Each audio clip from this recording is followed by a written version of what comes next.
वाहनानि हो के भन्छ भने यावन्त वाहनस्था शुभ विहगदृशाम गोचरानु भवे जति चाहिँ वाहनस्था भनेको चतुर्थ स्थानमा जति पाप ग्रहहरू हुन्छन् है कस्तो त भन्दा पाप अगाडिदेखि हामीले पाप ग्रहको अगाडिको यावन्त पाप खेटा त्यसको अनुवृत्ति आउँछ यसमा जति पाप ग्रहहरू चतुर्थ भावमा हुन्छन् र शुभ विहग दृशाम न भनेको शुभ ग्रहले देख्दैन के गर्दैन जति पाप ग्रहहरू जस्तै मानौँ यहाँ सूर्य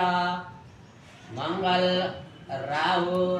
शनि यस्ता पाप ग्रह जति पाप ग्रहहरू चतुर्थ भावमा रहन्छन् र शुभ ग्रहले देख्दैनन् भने तावन्तो वा विरामा परम गुणवताम वाहनानाम नृणाम स्युः त्यति नै संख्याका राम्रा राम्रा गुण भएका वाहनहरूको नष्ट हुन्छ जतिवटा पाप ग्रहहरू चतुर्थ भावमा रहेका हुन्छन् शुभ ग्रहले देखेको हुँदैन त्यतिवटै राम्रा राम्रा किसिमका वाहनहरू नष्ट हुन्छ कुन बेलामा नष्ट हुन्छ जुनको यहाँ अवस्था छ जस्तै यहाँ सूर्य बसेको छ भने सूर्यको दशामा मङ्गल बसेको छ भने मङ्गलको दशा अन्तर्दशा होइन शनि बसेको छ भने शनिको दशा अन्तर्दशा जो बसेको छ त्यसको दशा अन्तर्दशामा त्यति एकदमै परम राम्रा राम्रा युक्त जो वाहन छ त्यो वाहनको के हुन्छ नष्ट हुन्छ कुरा बुझ्यौ शुभ ग्रहको दृष्टि हुनु भएन के भएन बस यति यो एउटा हो वाहन नष्ट गर्ने जतिवटा पाप ग्रहहरू चतुर्थ भावमा बसेका हुन्छन् र शुभ ग्रहको दृष्टि हुँदैन भने त्यति नै परम गुणले युक्त भएका वाहनहरूको नष्ट हुन्छ कुन बेलामा हुन्छ जुन दशा जुन ग्रह बसेको छ त्यो ग्रहको दशा अन्तर्दशाको बेलामा त्यो वाहनको नष्ट हुन्छ कुरा बुझ्यौ ल यो एउटा योग हो अब अर्को योगमा के भन्छ भने यो एउटा भोग है योग भयो अब अर्को योगमा भन्दैछ क्रूरः पश्यन्ति यानम पाप ग्रहहरू जो छन् त्यो चाहिँ यानम भनेको यानलाई चतुर्थ भावलाई यो चतुर्थ भावलाई पाप ग्रहहरूले देखुन् कहाँ गएर त भन्दा व्यय निधन यहाँ बस्छौ जस्तै मङ्गल यहाँ बस्छौ शनि यहाँ बस्छौ अब यहाँ बसेको शनि र यहाँ बसेको मङ्गलले चतुर्थ भावमा पूर्ण दृष्टि देख्दैन हो किनभने मङ्गलको र शनिको पूर्ण दृष्टि भनेको के हो मङ्गलको र शनिको दुवैको साथ पूर्ण दृष्टि मङ्गलको पुनः 4 र 8 शनिको 3 र 10 अब हेर 1 2 3 4 5 4 8 परेन 7 परेन 1 2 3 4 5 6 7 8 9 4 8 परेन के 7 परेन 3 10 पनि परेन भनेपछि एउटा हुन्छ एक चरण दृष्टि दुई चरण दृष्टि हैन तीन चरण दृष्टि भनेको यो भनेको के भयो त नव पञ्चमे अष्टाम मुनि 9 र 5 चाहिँ जो छ दुई तीन चरण दृष्टि हुन्छ के हुन्छ तीन चरण दृष्टि पूर्ण भन्दा अलिकति कम यस हो त्यसकारणले के भन्दैछ जति पाप ग्रहहरू निधन र व्यय स्थानमा गएर त्रिकोणको दृष्टि गर्छ के गर्छ त्रिकोण भनेको 5 र 9 हो कि होइन अब त्रिकोणको दृष्टि गर्छ भनेको जति पाप ग्रहहरू गएर नवम के रे अष्टम अथवा द्वादश भावमा गएर त्रिकोणको दृष्टि गर्छ भनेको नवम अथवा पाँचम दृष्टि हुनु पर्यो त्रिकोणको दृष्टि भनेको हो कि नै अब यहाँ बसेको ग्रहले नवम पाँचम दृष्टि देख्छ यहाँ बसेको ग्रहले नवम दृष्टि देख्छ कुनै पनि पाप ग्रह निधनमा अथवा व्ययमा गएर बसेर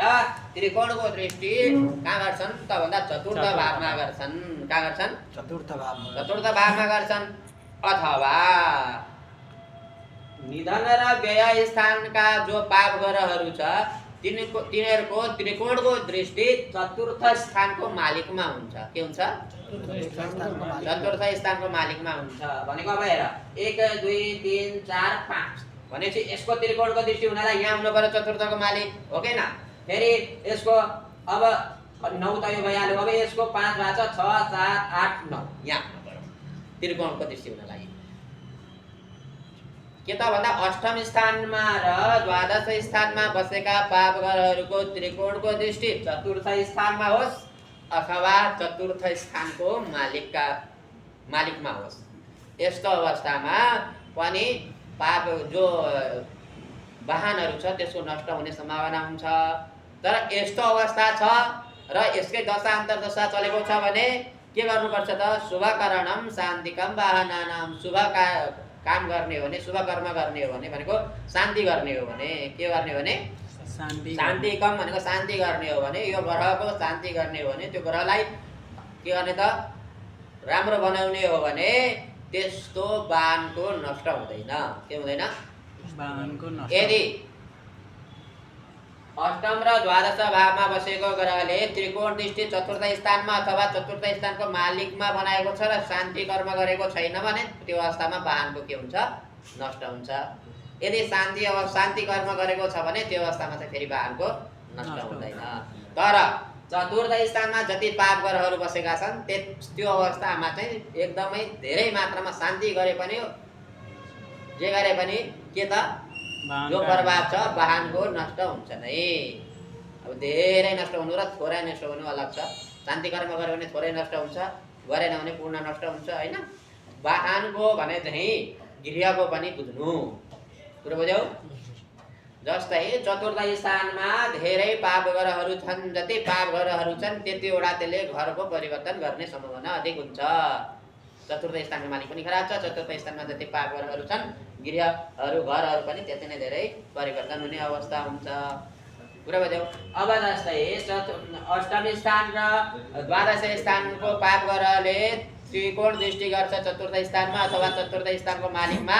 भने त्यसको दशा अथवा अन्तर्दशामा त्यसको घर पनि के गर्ने हुन्छ त सर्ने सम्भावना हुन्छ। यदि शान्ति गर्छ भने त्यसको घर सर्न पर्दैन, शान्ति गर्दैन भने घरबाट टाढा जानुपर्ने सर्नुपर्ने अवस्था हुन्छ भनेर भन्छ। बुझ्यो?